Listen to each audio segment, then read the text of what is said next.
Assalamualaikum warahmatullahi wabarakatuh. Salam sehat untuk kita semua. Semoga Allah memberikan kesehatan dan terus kita bisa berkarya di dalam era pandemi.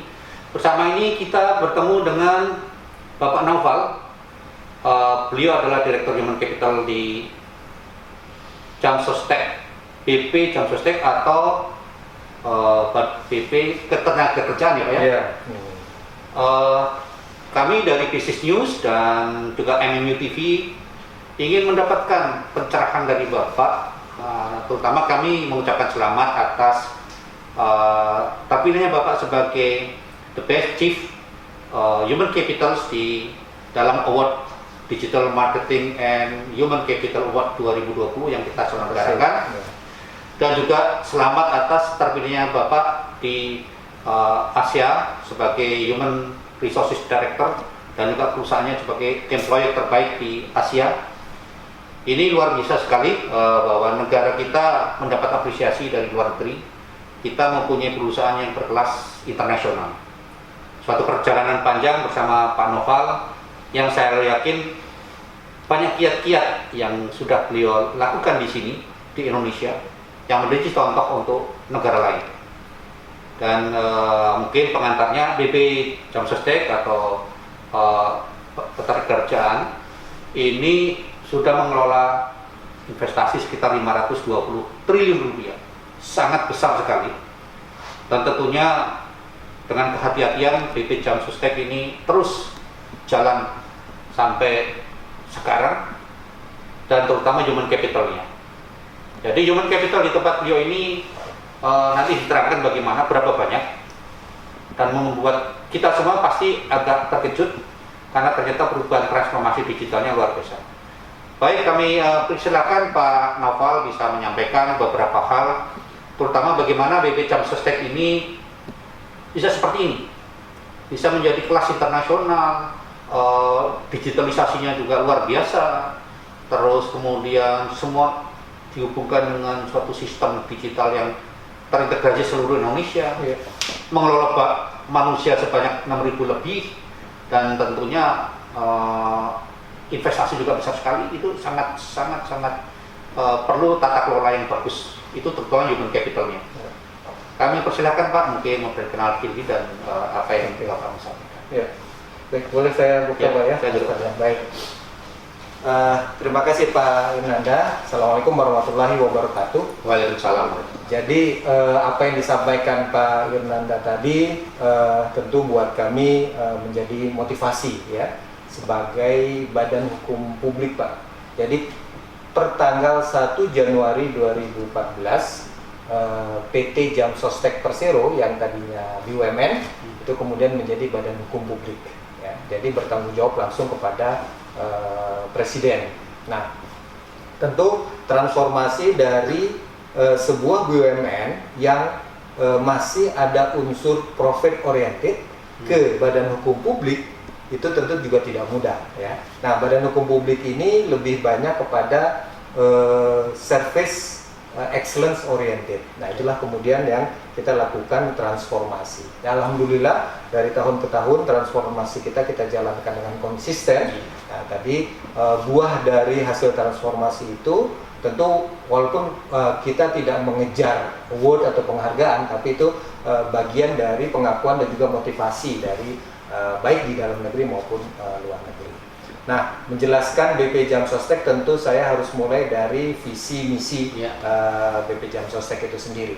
Nah, kami lebih senang dipanggilnya BP Jamsostek Pak. Iya. Karena kalau BPJS kan ada dua. Iya, suka kadang-kadang kecampur gitu Pak. Ketukar, walaupun kami saudara kembar, sehingga orang ketika mengurus BPJS Kesehatan dan BPJS Ketenagakerjaan itu berbeda. Nah, kami supaya membedakan itu BP Jamsostek. Nah, visi BP Jamsostek adalah menjadi badan penyelenggara jaminan sosial kebanggaan bangsa, kemudian amanah, bertata kelola baik, dan serta unggul dalam pelayanan dan operasional. Nah, jadi kita tidak mengejar bahwa kita menjadi badan penyelenggara berkelas dunia, tidak, atau apa gitu ya. Tapi kita lebih kepada kebanggaan bangsa. Apa kebanggaan bangsa? Kebanggaan bangsa itu dibutuhkan oleh masyarakat pekerja terutama Pak ya.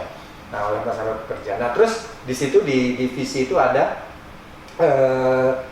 kata yang amanah dan bertata kelola baik. Tadi yang Bapak sampaikan 500 triliun lebih nih Pak yang ini kita kan luar biasa, seperempat anggaran negara itu. Itu Iya. luar biasa sekali tuh. Dan itu pertumbuhannya cukup pesat Pak. Ketika 2016 ya periode direksi yang sekarang itu sekitar 216 triliun ingat saya. Sekarang sudah 2 kali lipat. Waduh. Jadi, Luar biasa. nah apalagi nanti ya kalau sudah ya katakanlah 1000 triliun dan lain-lain, tentu perlu tadi amanah dan bertata kelola baik. Itu sangat perlu. Jadi serta unggul dalam pelayanan dan operasional. Karena semata-mata ini sekarang BP Jam Sostek dan BPJS Kesehatan juga itu untuk pelayanan ke masyarakat. Iya, iya.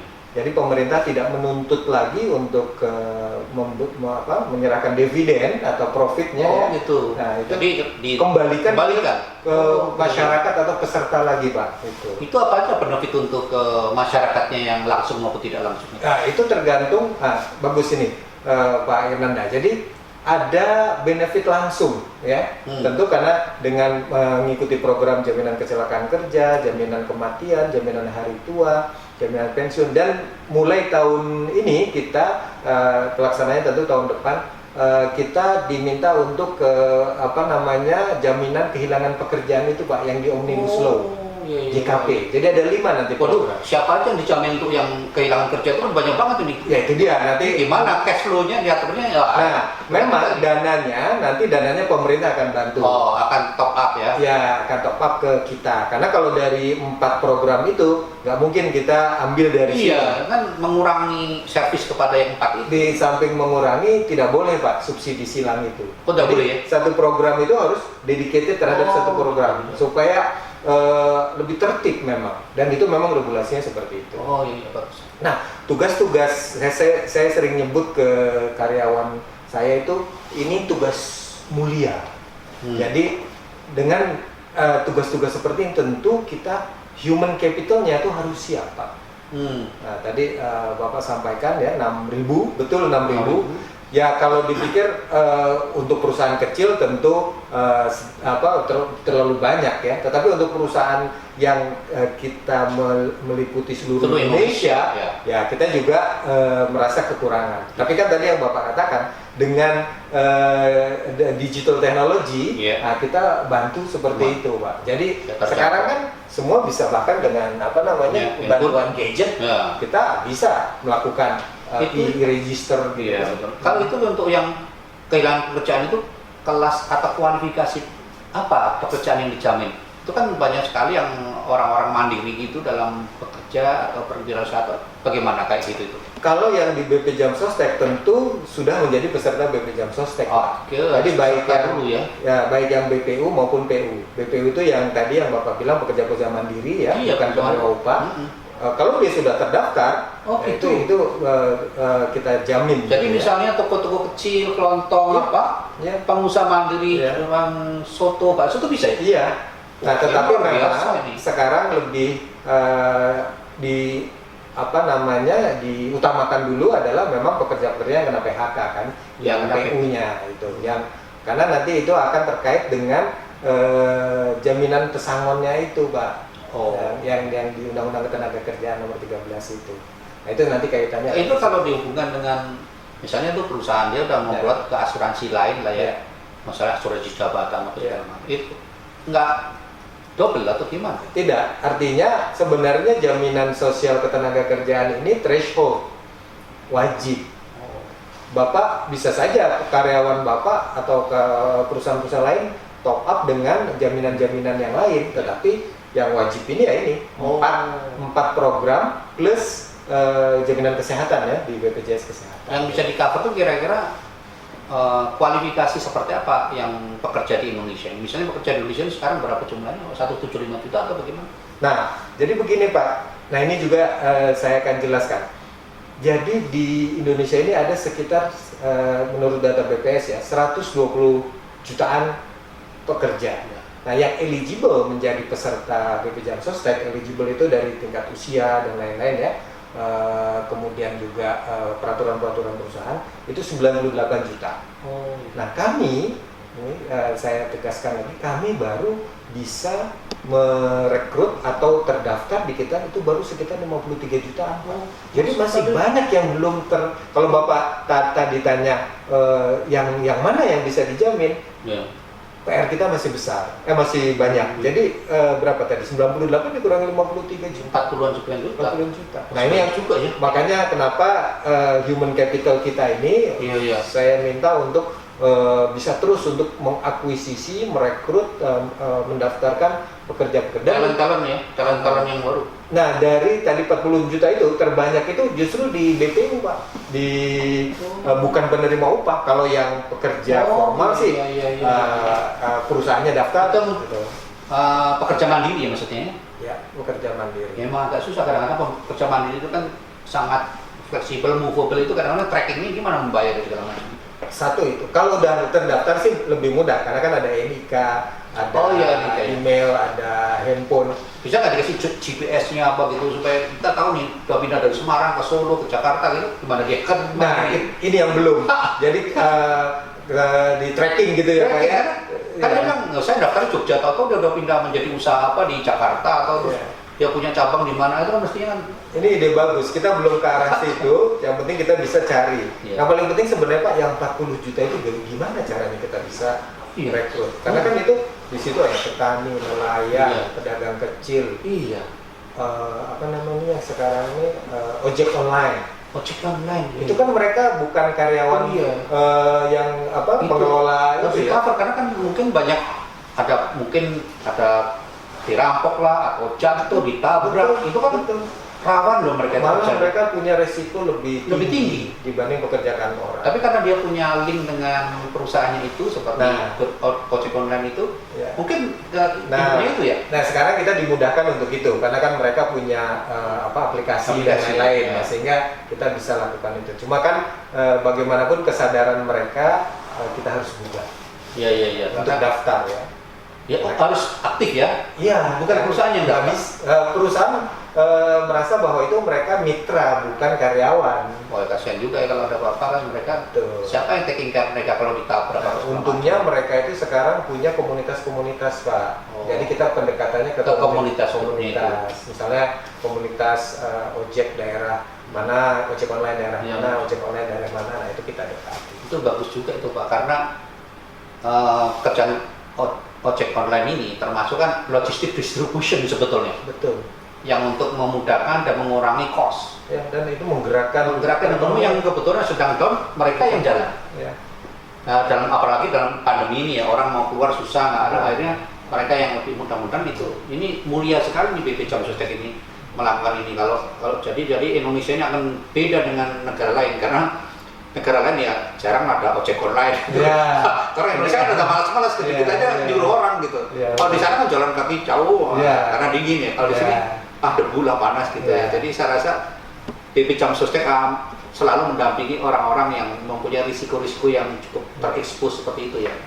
Nah, bagaimana kendala Bapak ini dalam membuat BP Jam Sostek? Saya lihat dari mulai 2017, 2016 itu kondisinya dulu seperti apa dan sekarang sudah excellent menjadi kebanggaan. Sebelumnya itu bagaimana tahapannya menjadi kebanggaan? Kan belum langsung kebanggaan bangsa gitu. Betul. Jadi begini, sebenarnya di tahun 2016 itu peletakan fondasi atau dasarnya sudah cukup lumayan kuat ya. Bagaimana kemudian sekarang tadi yang Bapak sampaikan bisa menjadi nation pride ya atau kebanggaan bangsa. Tentu pertama bagaimana kita mengkonsolidasi dulu Pak. Mengkonsolidasi segala sumber daya, establish resources di tahun 2016-17 itu.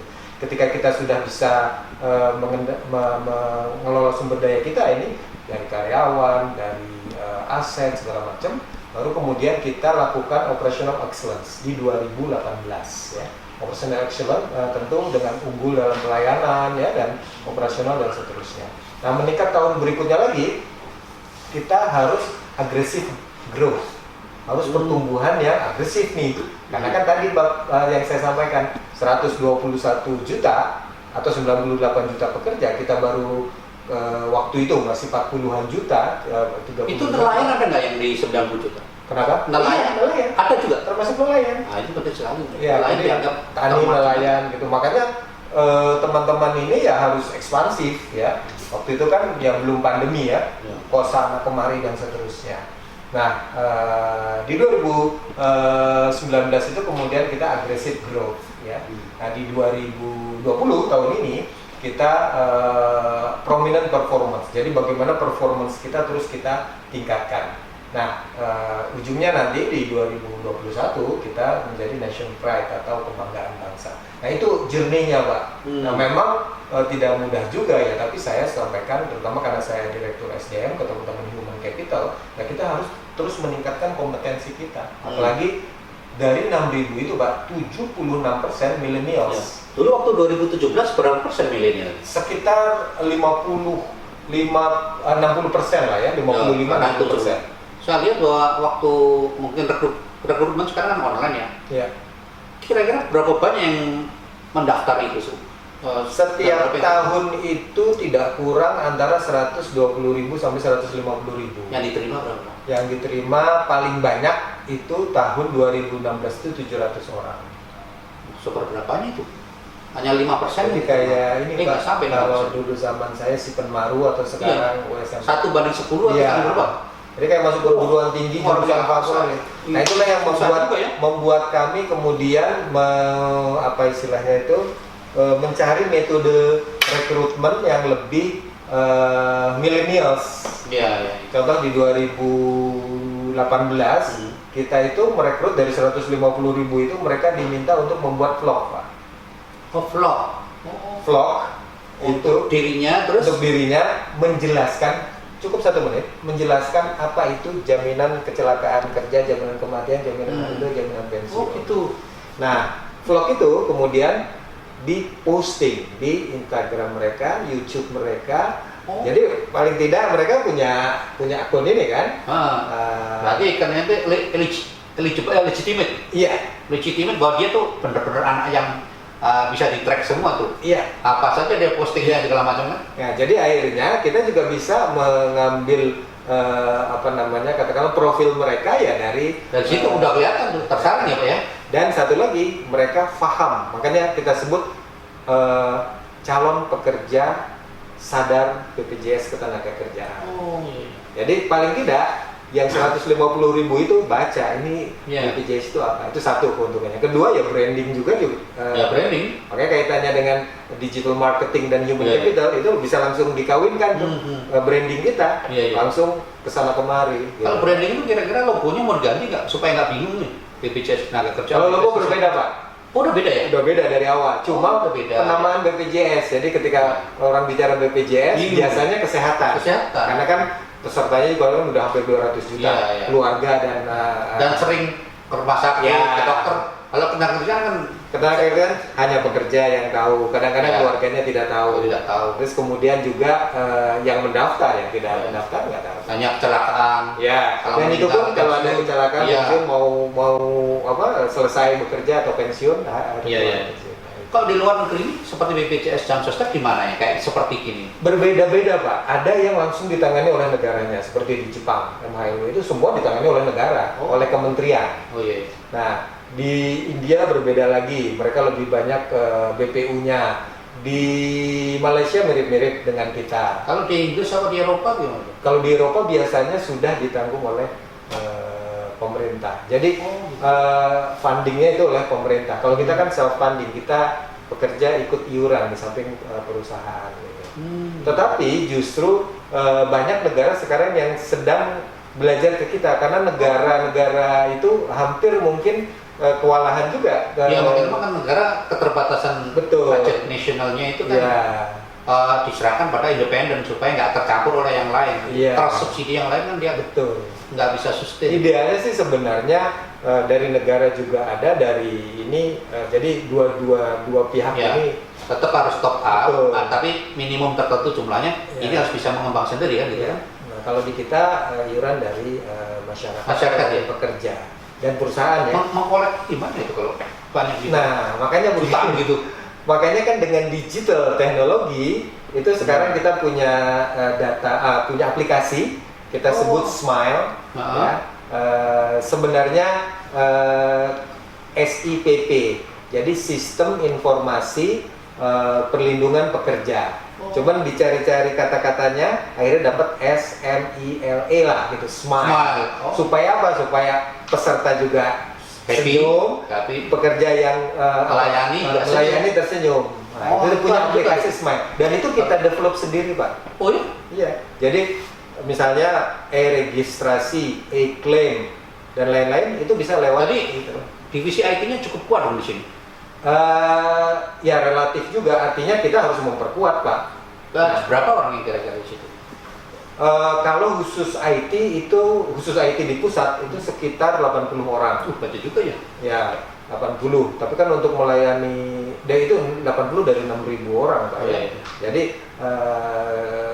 kalau menurut kami memang belum begitu. Karena untuk bukan hanya Smile itu, Pak, tapi sistem-sistem yang di internal kayak procurement, human capital. ERP-nya sudah ada belum? Enterprise Resource Planning itu? Kita sedang bangun, Pak. Kita sedang bangun. Tetapi memang yang kita bangun itu kita sesuai zaman dulu kan kita dibuatkan ya oleh vendor. Tetapi sekarang karena kita sudah punya human capital yang punya capability di situ, kita bikin buat develop sendiri.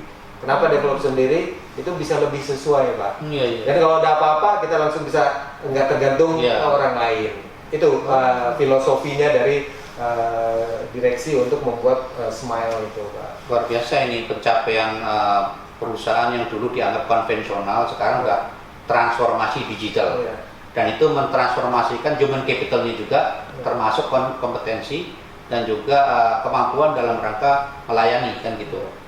Jadi apa yang menurut Bapak tantangan terbesar dalam mengubah ini? Tentunya kan tidak mudah ya. Kalau membuat sistem gampang, mengubah manusia, mindset, cultures itu kan luar biasa. Iya, jadi ini kebetulan karena memang saya bertanggung jawab terhadap transformasi terutama di bidang human capital dan culture-nya, Pak. Tentu tantangannya luar biasa. Ya kan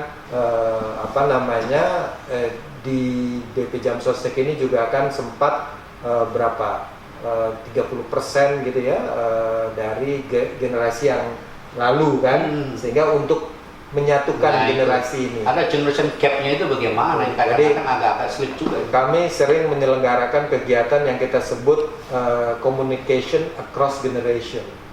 Jadi mulai dari bahkan waktu yang boomers, yang Gen X, Gen Y, dulu belum ada, kemarin belum ada Gen Z, tahun ini udah ada Gen Z. Itu kita jadikan satu pelatihan mereka, gitu ya, 30 orang gitu ya. Dan itu sifatnya cafeteria training, siapa yang mau saya tawarkan, supaya mereka punya keinginan, Pak. Iya, betul. Saya sediakan 3 kelas, jadi berarti 90 orang gitu ya. Ternyata yang daftar 900 orang. Jadi berarti luar biasa ya. Mereka pingin sekali. Nah, ketika habis pelatihan itu nggak lama, cuma 3 hari mereka berkumpul, ya. Kemudian mereka punya kesadaran. Kan mereka sehari-hari, atasan saya yang non milenial seperti ini ya. Terus bawahan saya yang milenial seperti ini ya. Nah, itu seperti itu. Saya katakan bahwa millennials itu bukan orang planet, bukan orang yang datang dari planet. Itu adik kita sendiri, anak kita sendiri di rumah. Kebetulannya ketemunya di kantor, Pak. Seperti itu. Itu salah satunya tantangannya. Kemudian culture. Culture kalau di BUMN punya akhlak ya, di BP Jam Sostek punya iman etika. Jadi iman, excellent, teladan, harmoni, integritas, kepedulian dan antusias. Ada 7 nilai. Nah, itu yang tiap hari kita ya kalau bahasa indoktrinasi lah ya, kalau bahasa, tapi kan internalisasi kalau bahasa manajemen. Kita lakukan internalisasi terus bagaimana kepedulian terhadap peserta, bagaimana tadi yang Bapak sampaikan 500 triliun ini harus kita jaga, iman kita, integritas kita. Gede itu, waduh, 1/4 APBN negara yang jaga. Iya, karena gitu. Ya alhamdulillah sih kami juga support oleh KPK, oleh BPK dalam pengawasan ya, sehingga kami insya Allah ingin terus governance gitu, Pak. Nah itu, jadi bagaimana internalisasi budaya itu, Pak, yang tantangannya. Ya kan mungkin masih ada sisa-sisa. Ini kan dari 7 nilai nilai budaya kita kemudian buat 21 perilaku yang teman-teman itu, contoh misalnya iman, nilai budaya iman. Ada 3 perilaku, iman dan bertakwa itu sendiri, kemudian ikhlas, dalam bekerja dan bersyukur seperti itu. Terus kemudian di kepedulian semua ada perilakunya, dan itu teman-teman harus menerapkan sehari-hari. Menjadi culture. Nanti kalau culture sudah bagus jadi mind. Betul. Menjadi secara tidak sadar sudah embedded in our mind kan, supaya itu sudah otomatis dia keluar. Memang harus terus Jadi kalau sudah merata, itu yang lain kan akan ngikut. Sekarang kan bukan sekarang, sudah sejak beberapa tahun terakhir ini kita tidak menerima lagi misalnya di hari raya nih, Natal atau Lebaran, kita dilarang menerima parcel. Terus ketika ada gratifikasi kita harus laporkan ke KPK.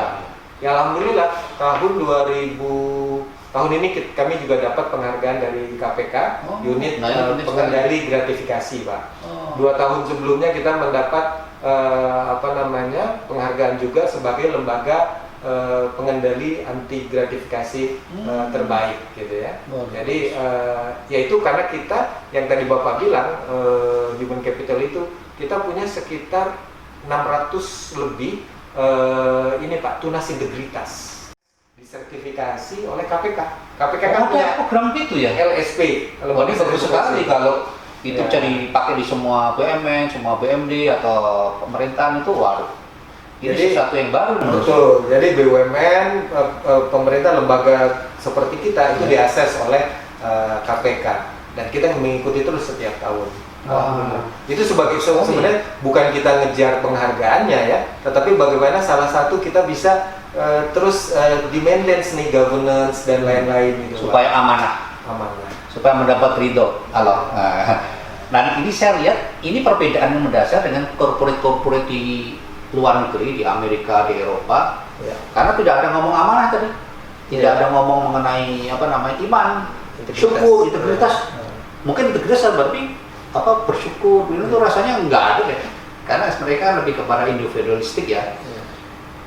Ini perbedaan cukup bagus karena pembelajaran ini, makanya saya sangat terima kasih nih Bapak berkenan menerima kita, karena memang tugas kita ini ingin memberikan sharing kepada publik, sharing pada pembelajar ilmu human capitals yang di dalam kondisi transformasi digital plus ada COVID mempercepat lebih lagi eksponensial itu bisa diterapkan, dan ternyata BP Jam Sostek sudah siap ternyata sebelum COVID datang. Coba kalau belum siap waktu belum COVID, mungkin ya agak berantakan juga ya.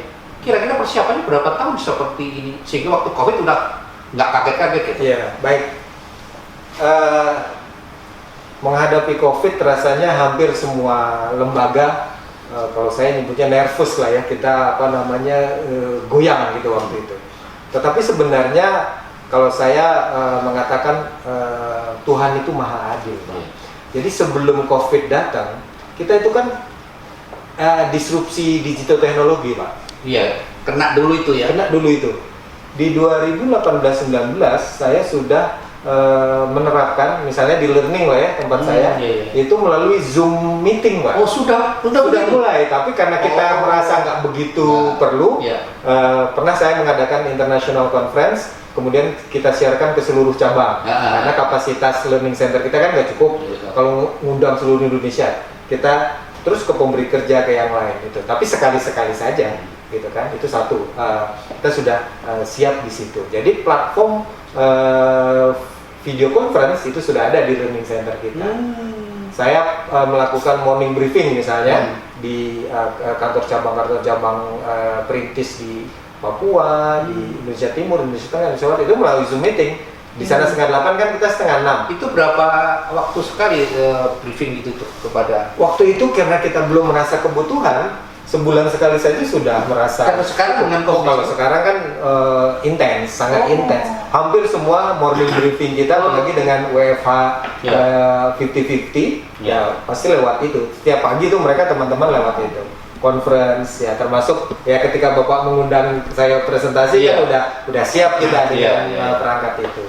Kemudian digital services kita, Pak, itu juga sudah kita lakukan, antrian online. Jadi kalau dulu misalnya kita pengen tahu nih JHT kita tahun 90-an lah waktu saya baru kerja, awal tahun Januari 2020 baru kita PT Aztec bisa memberikan ke karyawan. Kalau sekarang dengan gadget, kalau kita sudah download aplikasinya, namanya BPJS TKU ya. Seperti apa itu ya? Ada BPJS TKU. Ini luar biasa Pak. Saya baru dengar juga nih sekarang. Ya, Bapak bisa di Play Store dan lain-lain. Ya. Nah, kalau sudah kan kita punya KPJ itu nomor kartu jam sostek peserta jam sosteknya. Iya. Kita sudah masuk. Itu saya hitung tinggal kita misalnya saya pengen saldo JHT saya hari ini. Itu 12 detik saja karena kan sudah itu aplikasi. Luar biasa. Jadi dari 12 bulan menjadi 12 detik gitu. Itu kan? betul-betul structural change itu namanya. Ya. Transformasi yang fundamental. Ya. Dan banyak orang belum tahu Pak. Saya rasa ini luar biasa. Ini yang perlu disampaikan kepada masyarakat. Perubahan ini sudah demikian dahsyatnya. Nah ini perlu sosialisasi lebih banyak lagi kepada para pengamat, ya, para eksekutif atau mungkin legislatif, bahwa perubahan sudah luar biasa. Betul Pak, jadi kami juga menyadari introspeksi bahwa mungkin kami sendiri yang kurang sosialisasi. Makanya dengan adanya Pak Irnanda nih dan teman-teman bisa sekaligus melakukan sosialisasi. Yang belum saya ceritakan tadi, pas yang Bapak tadi tanya, gimana nih ngadepin pandemi? Ya kan? Bulan Maret ketika Pak Presiden mengumumkan ada yang terpapar COVID di kita, kemudian diminta kita bekerja di rumah, belajar di rumah, beribadah di rumah. Nah kami kemudian langsung konsolidasi. Pak Dirut langsung sampaikan bahwa utamakan kesehatan dan keselamatan karyawan. Itu yang kami pegang. Tapi kan kami harus melayani peserta, apalagi yang kena PHK, gitu kan. Terus saya juga minta ke teman-teman pembelajaran tetap jalan terus, tetapi melalui distance learning. Jadi dua hal itu yang kemudian kami laksanakan secara segera. Nah, kemudian pelayanan Pak, bagaimana nih? Nah, ada antrian-antrian online lewat sini. Kan jadi antrian itu terus orangnya datang lagi atau enggak atau gimana? Kalau semua dokumen-dokumen pendukungnya, paklaring, kartu KPJ-nya, KTP-nya lengkap dan kita bisa verifikasi, itu nggak perlu datang ke kantor. Oh gitu. Terus nanti ini pakai semua dokumen pakai online gitu. Pakai online. Nah, kita verifikasinya gimana? Kan bisa ditelepon kalau misalnya kita ragu-ragu kan. Oh, iya. Kalau nggak ke perusahaannya, ya kan, dan seterusnya. Kalau itu verifikasi ini kan penting. Jangan-jangan fake atau hoax. Gimana? Itu tantangan kita Pak. Karena juga ternyata, wah ini perusahaannya nggak mengeluarkan paklaring ini. Nah, itu banyak kejadian seperti itu. Tapi itu bisa kita verifikasi. Tapi paklaring itu apa ya? Oh, ini paklaring itu apa gitu? Jadi ini surat keterangan. Kayak kalau kita nyebutnya, kalau pekerja itu biasanya paklaring itu bahasa apa ini? Belanda itu. Oh, itu apa bahasa Indonesia sih kira-kira? Apa namanya? Surat keterangan berhenti dari perusahaan. Oh, gitu. Apa nggak ada bisa dibuat Indonesia gitu ya? Ini emang udah kebiasaan dari zaman dulu ya. Saya sendiri juga akhirnya itu surat keterangan orang berhenti bekerja. Nah, mungkin perlu berubah jadi bahasa Indonesia nih. Karena saya nggak ngerti ini bagus ini. Karena di dalam kita santai-santai aja bicara paklaring, tapi di luar kan belum tentu nggak ngerti ya gitu. Oke, itu sudah Pak. Nah sekarang persoalannya tidak semua peserta kita itu kan dari kalangan yang bisa gadget. Jangan-jangan handphonenya masih jadul. Dan nggak mungkin Pak. Akhirnya kita buka yang kita sebut lapak asik Pak. Lapak apa asik itu pelayanan tanpa kontak fisik. Terus? Nah, jadi misalnya nih ruangan ini adalah front office kita. Ini teman-teman CSO, customer service officer dan lainnya tidak ada di ruangan front office, adanya di back office, back office ini. Ini hanya peserta yang masuk. Yang mengarahkan hanya security sama OB masuk.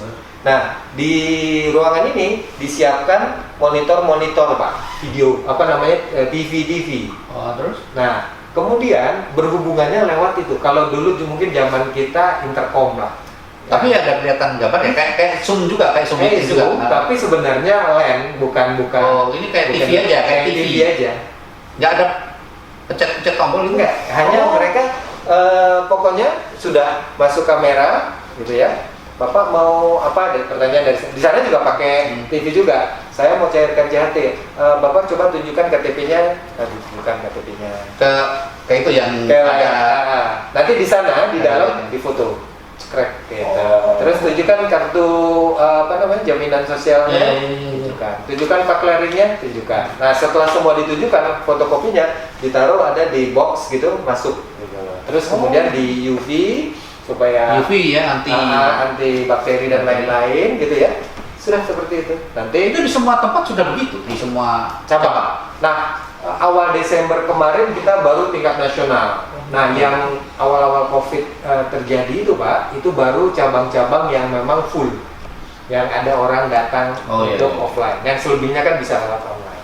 Nah itu inovasi-inovasi seperti itu teman-teman ya kembangkan gitu sendiri luar biasa ya, baik dari manajemen ya kita ya, direksi maupun dari mereka ya. Jadi peserta terlindungi, karyawan juga terlindungi ya, walaupun kita nggak bisa menutup kemungkinan ya bahwa tetap saja ada karyawan kita yang terpapar COVID karena mungkin di komunitasnya, di keluarganya dan lain-lain. Baik, ini luar biasa sekali. Mungkin kita beralih kepada Bapak. Saya dengar membuat buku ini, Legacy 5 tahun merupakan pembelajaran buat siapapun yang ada di Republik ini. Mungkin juga bisa pembelajaran ke luar negeri. Kebetulan kami pun ingin membuat buku pembelajaran yang dari hasil dari award kita, Digital Marketing Human Capital, menjadi buku pembelajaran.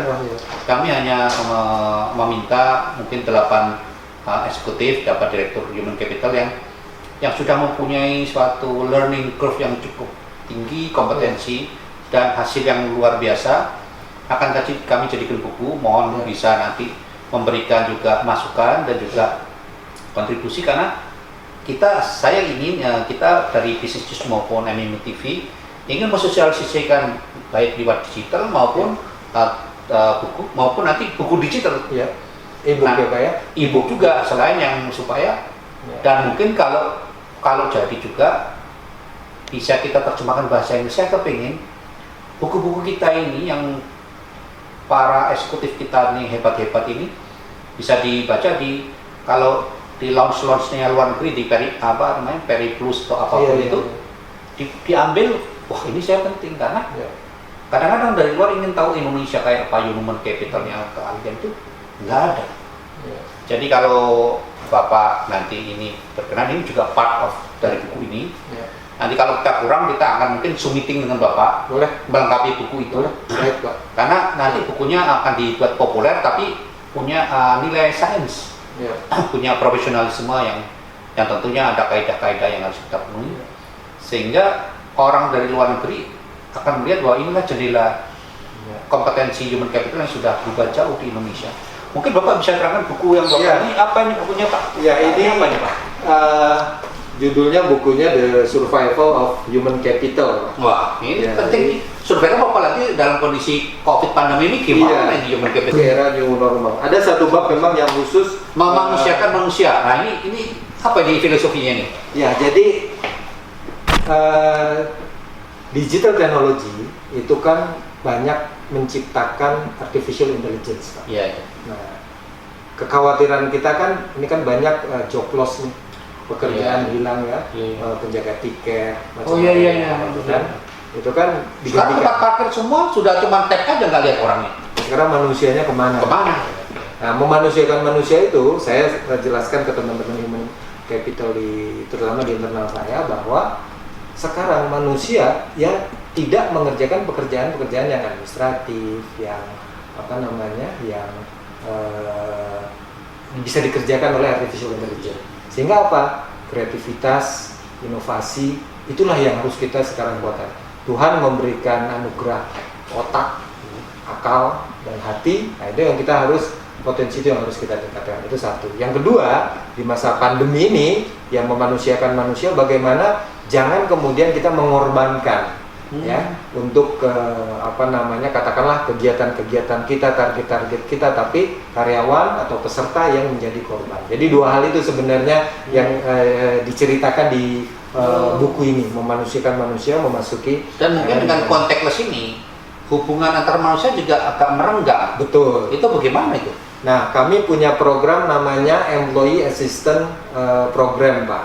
Employee Assistant Program. Jadi melalui Zoom meeting, melalui coaching, ya. Bagaimana teman-teman misalnya masalah kesehatan mental, masalah Ada kesehatan mental juga ini. Iya. Ini kesehatan mental. Wah, Jadi orang itu misalnya di rumah terus-menerus stres juga ya. stres. Nah, bagaimana kemudian ada pola-pola kita coachingnya dan seterusnya. Bagaimana juga orang yang stres karena sekelilingnya misalnya terpapar COVID. Misalnya di kantor cabang kita ada yang, nah itu kan yang harus kita bantu. Belum lagi masalah keuangan dan lain-lain. Nah, kita bantu dengan employee assistant. Kalau program. meninggal karena COVID bisa dapat JHT apa? Jaminan kecelakaan apa enggak itu?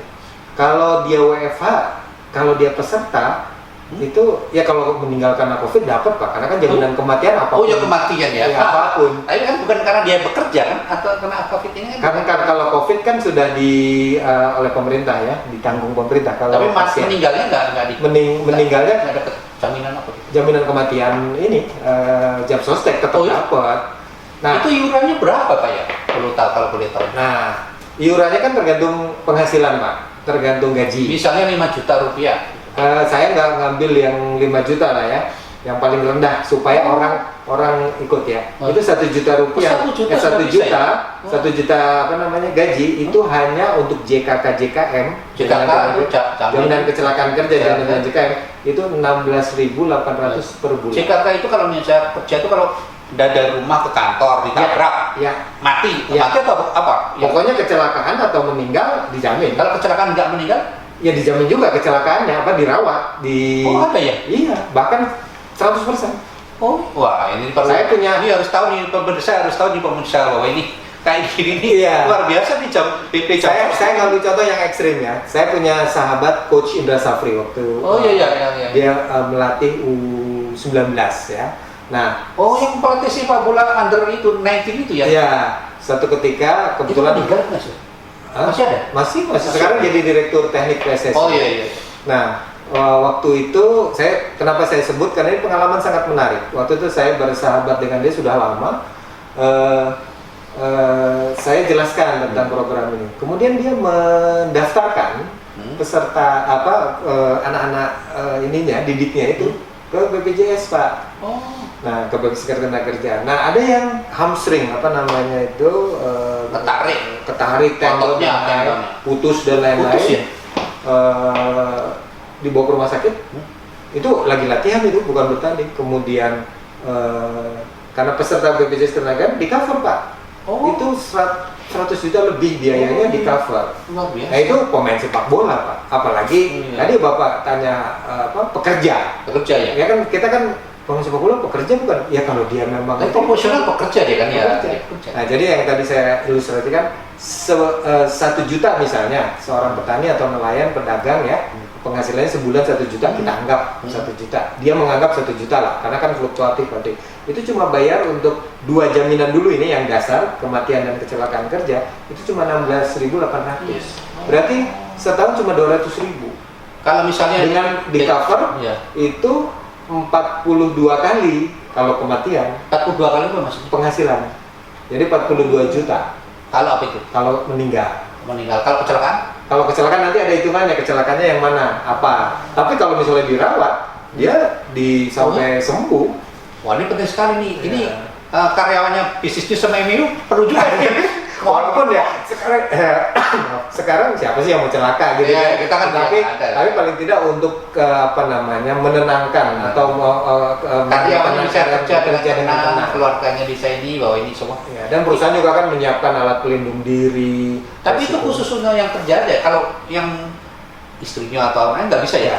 Nggak bisa. Ini khusus yang kerja. Karena kan ini kan memang jaminan tenaga kerja. Iya. Kalau itu kan kesehatan ya. Kalau kesehatan seluruh keluarga ya. Iya. Oh iya. Jadi kalau itu ya yang bekerja saja, istri atau suami atau dua-duanya, tapi yang bekerja, yang terdaftar sebagai pekerja itu. Nah, kembali kepada buku ini Pak, bagaimana ini Pak? Ya, jadi ini sebenarnya sedikit kisah perjalanan 5 tahun kami dengan teman-teman di BP Jam Sostek. Dilihatin di sana Pak bukunya. Ya. Nah, Jadi ini The Survival of Human Capital. Jadi tadi isinya seperti yang tadi saya sampaikan tadi. Jadi saya sampaikan ke teman-teman, kita sudah menyusun konsep dengan baik. kita sudah mengimplementasikan dengan baik, kita sudah mendapat pengakuan atau penghargaan. Ada yang satu yang harus kita lakukan, saya sampaikan ke teman-teman, mari kita berbagi. Saya katakan seperti itu. Berbagi ya? Berbagi dengan menuliskan ini, siapa tahu kok para pembaca ya kan bisa paling tidak melihat sebagai benchmark dan lain-lain. Iya, pembelajar human capital banyak Pak sekarang, tapi perlu referensi yang real, nggak cuma teori saja. Ini sebenarnya ya kalau mau cari teori agak susah di sini.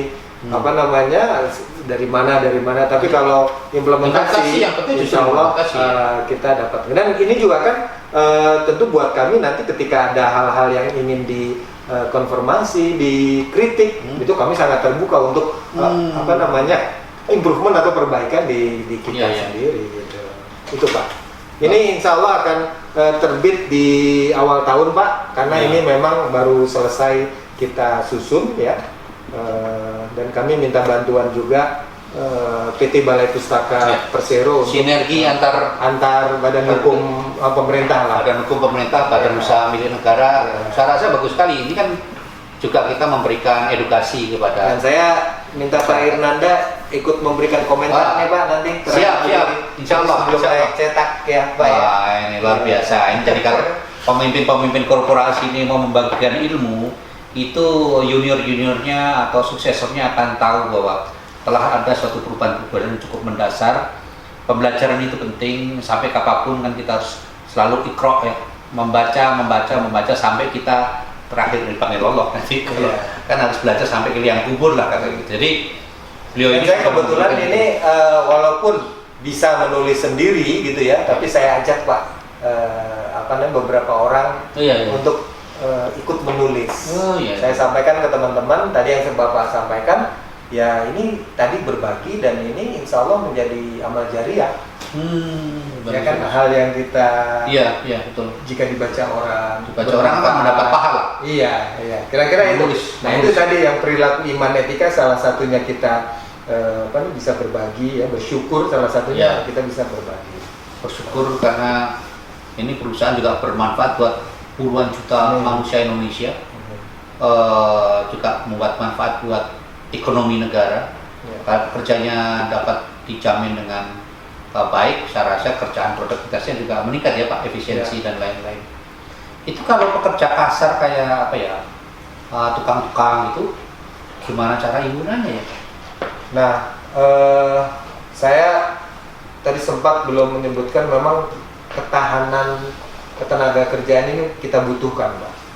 Bukan ketahanan pangan, ketahanan energi ya, ketahanan politik dan lain-lain, termasuk ketahanan ketenaga kerjaan. Yang tadi Bapak sebutkan, kita banyak nih buru-buru konstruksi Pak. Iya itu kan risikonya tinggi. Jadi saya jelaskan Pak, di samping tadi ada BPU, bukan penerima upah, PU penerima upah yang bekerja, ada kita kategori satu lagi namanya JAKON, jasa konstruksi. Oh ini spesial ini? Spesial. Karena tadi Pak, ini kan buruh itu kan sulit itu memanen ya. Terus kerjaan juga risiko, kadang nggak pakai tali, itu gimana ya supaya mereka harus safety benar tuh? Akhirnya bekerja sama dengan perusahaan jasa konstruksinya Pak. Jadi dikelola khusus ini kepesertaannya oleh jasa konstruksi proyek. Nah, sehingga proyek itu harus menganggarkan untuk iuran kepada buruhnya itu. Dan juga safety harness gimana itu standarnya itu? Jadi tadi Bapak sempat nanya sebenarnya apa sih jaminan-jaminan yang utama dan kemudian kita sebut manfaat layanan tambahan Pak. Jadi kita punya namanya program promotif preventif. Nah, promotif preventif ini kita berikan APD itu kepada proyek-proyek itu. Gratis ngasihnya? Gratis Pak. Gratis. Karena itu promotif preventif. Dalam batas tertentu kita berikan. Gitu. Jadi kalau perusahaan-perusahaan itu pakai topi, pakai semua. Termasuk yang sekarang nih untuk COVID-19. Jadi juga ya masker kita berikan. Tentu dalam jumlah yang terbatas sesuai dengan kemampuan kita kan. Di anggaran program promotif preventif itu. Jadi nggak nunggu orang kecelakaan, nggak nunggu orang meninggal, nggak nunggu orang pensiun, tapi kita sudah memberikan manfaat layanan. Termasuk bagian dari dana jaminan sosial kita untuk itu Pak, kredit perumahan buat para pekerja yang membutuhkan rumah itu juga ada. Gitu? Ada Pak. Wah, biasa ini nggak pernah dengar nih karyawan para pemirsa ini ya. Ternyata BP Jam Sostek ini juga memberikan suatu dukungan untuk pemilikan rumah ini kepada karyawan-karyawan yang memang terbatas untuk karyawan yang middle ke bawah sih. Middle itu maksudnya gimana? Jadi yang menarik ya, artinya yang penghasilannya mungkin kalau untuk para manajer ya, apalagi para direksi mungkin mereka sudah mampu ya, tapi ini yang ke bawah. Dan unit rumah yang dibelinya itu tidak boleh lebih dari 400-500 juta. Jadi itu tadi gajinya berapa per bulan? Gajinya tidak enggak, yang penting dia punya kemampuan untuk per bulan kira-kira berapa mengiurnya itu tadi rumah? Tergantung RSS ya, apa itu? Iya tergantung rumahnya ya. Nah, cuma memang ada persyaratannya harus ini Pak, menjadi peserta itu 1 tahun. Etis 1 tahun ya. Tahun. Karena nanti kan ada JHT. Itu kerjasama dengan BTN atau apa ya. Jadi BTN gitu? BTN. Beberapa bank pemerintah itu sudah siap untuk ikut ya untuk bekerja sama dengan program ini. Tetapi baru BTN yang, karena memang kompetensi banknya kan yang paling ini BTN. BRI, Mandiri ya, BNI itu juga sudah siap bekerja sama untuk program ini. Bagus sekali. Kalau pekerja media itu kira-kira bisa dapat ya? Nah, saya kebetulan pernah bekerja di media juga. Iya kan di Antara Bapak dulu. Iya, saya di Antara. Iya, tahu persis lah bagaimana media. Nah, kalau teman-teman media ini menurut saya resikonya juga cukup tinggi ya. Saya sempat bilang ke teman-teman wartawan juga kan manusia gitu. Manusia. Sehingga sama program JKK, JHT itu harus dimiliki oleh teman-teman media. Ya. Itu Pak. Ya. Baik, terima kasih sekali nih Bapak atas waktunya.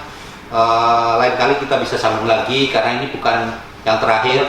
Kami juga akan membuat serial Human Capital yang dalam era digital ini dan juga pembuatan buku. Nanti kami juga mohon dukungan Bapak, kita membuat buku yang dari beberapa para eksekutif top Indonesia termasuk Bapak memberikan masukan termasuk dalam buku yang akan kita terbitkan mudah-mudahan Januari kita juga bisa, dan ini merupakan bagian dari kontribusi kita untuk pembelajar human capital di era yang sangat disruptif, sangat berubah sangat cepat apalagi COVID ini sehingga mindset, culture dan semuanya harus berubah. Sekali lagi atas nama Media Business News dan MMU TV kami ucapkan terima kasih.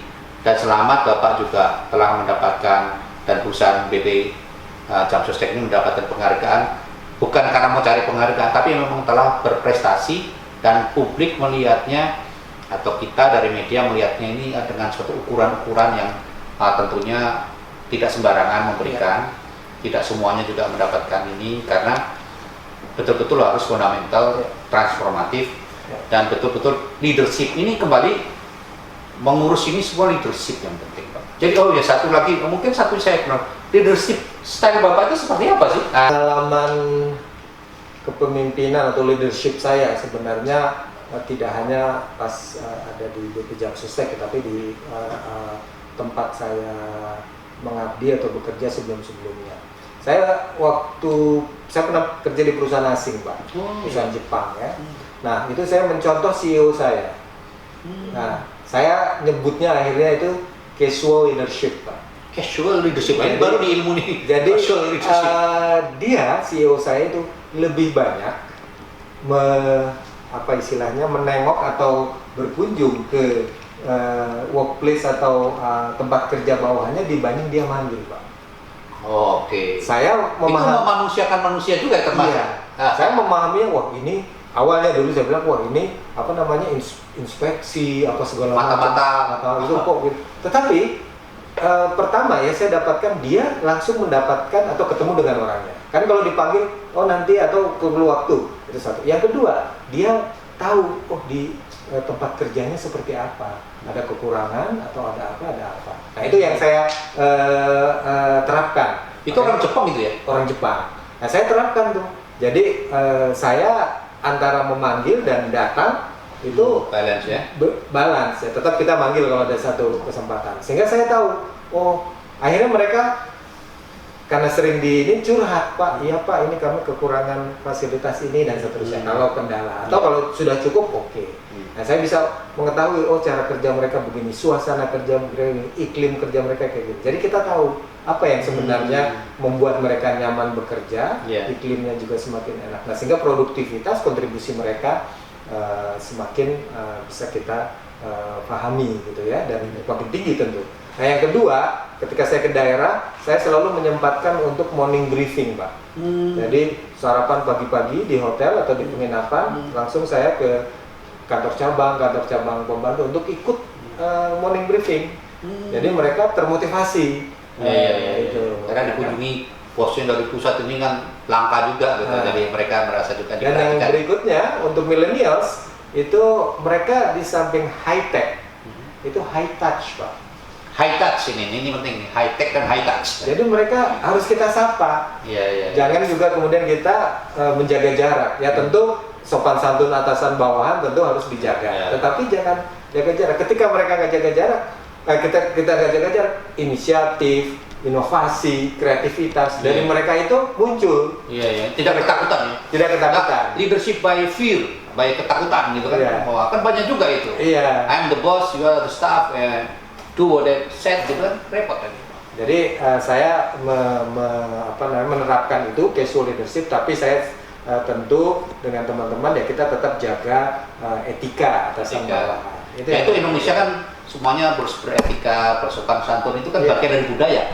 Budaya timur perlu dijaga, jangan kayak budaya dari Wild West itu kan itu nggak mungkin di sini kan. Jadi ini memang leadership style yang sudah ketimuran dan di Indonesia kan. Gitu. Saya rasa penting sekali nih pemirsa, karena leadership itu tidak bisa menerapkan dari negara lain langsung dipakai, tapi disesuaikan dengan kondisi dan adat ketimuran kita yang penuh sopan santun, etika, tentu tetap menjaga adat istiadat yang ada dan saling menghormati. Saya rasa bagus sekali. Untuk terakhir Pak, kira-kira apa pesan-pesan Bapak kepada pemirsa dan pengamat serta pembelajar human capital di Indonesia ini supaya kita tetap terus semangat dalam kondisi COVID ini, walaupun banyak sekali permasalahan kendala, tetap semangat. Dan pembelajaran ini mungkin Bapak bisa sampaikan pesannya kepada publik yang pemirsa di Business News dan MMU TV. Baik Pak, terima kasih Pak Irnanda. Pemirsa semua, khususnya karena saya di bidang human capital ya, perkembangan bagaimana kita mengelola human capital itu mulai dari personal management, human resource management, human asset management, sekarang human capital management. Bagaimana sesungguhnya kita memanusiakan manusia, ya, bukan lagi sebagai faktor produksi, tetapi sebagai aset, ya, bukan lagi sebagai beban atau liabilities. Nah, oleh karena itu, ketika kita mengelola human capital, bagaimana kita menyentuh hati mereka, kita encourage kreativitas, inovasi, dan lain-lain. Intinya adalah bagaimana kita memanusiakan manusia, apalagi memasuki era new normal seperti ini. Begitu Pak. Mungkin juga yang dengan less contact ini bagaimana memanusiakan manusia yang perjalanan yang lihatnya di Zoom meeting ini perlu juga nih. Ya, jadi kami menerapkan tadi seperti yang saya sampaikan, employee assistance program, baik melalui Zoom meeting, ya, coaching, dan sebagainya. Tentu terus kita menyapa. Dan kemudian kita tanyakan kendala-kendala apa yang selama ini terjadi, ya. Work from home tentu juga bukan sekedar berada di rumah, ya, tentu ada persoalan-persoalan. Nah, dengan employee assistance program, ya, kita tanyakan, kita coaching, perhatian dan seterusnya.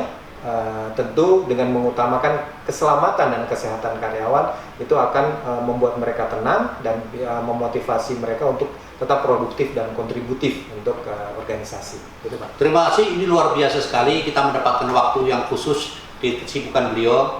Alhamdulillah kita sampai di penghujung acara. Tentunya kami dari MMU TV dan Business News mengucapkan banyak terima kasih atas perkenan Bapak memberikan pencerahan buat kita semua publik, karena banyak yang tidak tahu nih BP Jam Sostek ini luar biasa, pelayanannya luar biasa, perubahan luar biasa, dan kecepatannya juga sudah online system. Ini udah kayak bank yang internasional. Jadi luar biasa, manusianya juga ternyata karyawan 70% milenial. Orang dipikir masih seperti yang dulu, ternyata sudah tidak. Jadi saya rasa Indonesia harus bangga. Dan tadi memang yang beliau katakan to be proud by the nation, itu benar, kita semua bangga. BPJS Jamsostek, BP Jamsostek ini sudah mencapai tingkatan yang luar biasa perubahannya. Dan ini kita sebagai rakyat Indonesia tentunya bersyukur dikelola oleh para profesional yang mempunyai etika, integritas, loyalitas, dan bekerja sama dengan KPK, BPK. Ini merupakan trust atau kepercayaan bagi bangsa ini menitipkan 520 triliun uang untuk pengelolaan dan kesejahteraan pada pekerja maupun karyawan. Ini merupakan sokok guru ekonomi negara dalam mendukung pertumbuhan ekonomi yang sekarang ini mungkin cukup tertekan ekonominya. Saya rasa itu. Terima kasih atas perhatian dari pemirsa. Semoga ini bisa menjadi pembelajaran, dan insya Allah lain kali kita juga bisa bertemu di lain waktu dengan Pak Noval, karena Pak Noval ini banyak kiat-kiat yang perlu kita pelajari lebih lanjut secara khusus, terutama nanti pembuat buku digital maupun nanti masuk ke dalam serial pembelajaran human capital. Ilmu Bapak Noval ini harus kita curi juga, tanda kutip, karena pernah bekerja di perusahaan Jepang, antara juga media, dan beliau di sini. Saya rasa ilmunya banyak sekali, dan ini adik-adik kita, anak-anak kita, atau pembelajar manajemen, pengamat juga perlu juga mempelajari bahwa telah terjadi perubahan cukup mendasar di Indonesia ini, pengelolaan human capital, terutama di BP Jamsostek. Terima kasih atas perhatiannya. Terima kasih Pak Noval atas waktunya. Ya, terima kasih Pak. Semoga Tuhan memberkati dan memberikan kesehatan, perlindungan kita dalam kondisi era COVID pandemik. Mari kita pakai kembali. Terima kasih. Wassalamualaikum warahmatullahi wabarakatuh. Waalaikumsalam warahmatullahi wabarakatuh.